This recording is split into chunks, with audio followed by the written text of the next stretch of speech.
فستان مثلا بيبقى ب 100,000 جنيه اصلا، انت ازاي مش هتلبسيه تاني؟ موضوع الارتكازه ده قصه يا جماعه. لا، هي بدله واحده عندي وبعمل بيها كل المناسبات. لو في ايفنت مهم او فورمال في الشغل هلبسها، لو في فرح هروح بيه بما فيهم فرحي انا، هي نفس البدله.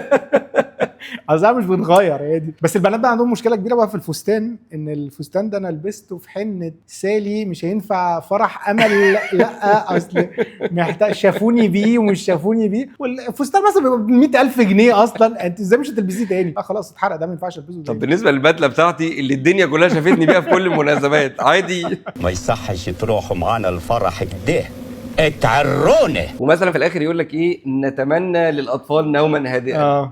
ايوه. طب والواد اللي مرمي في البيت ده عامل فيه ايه؟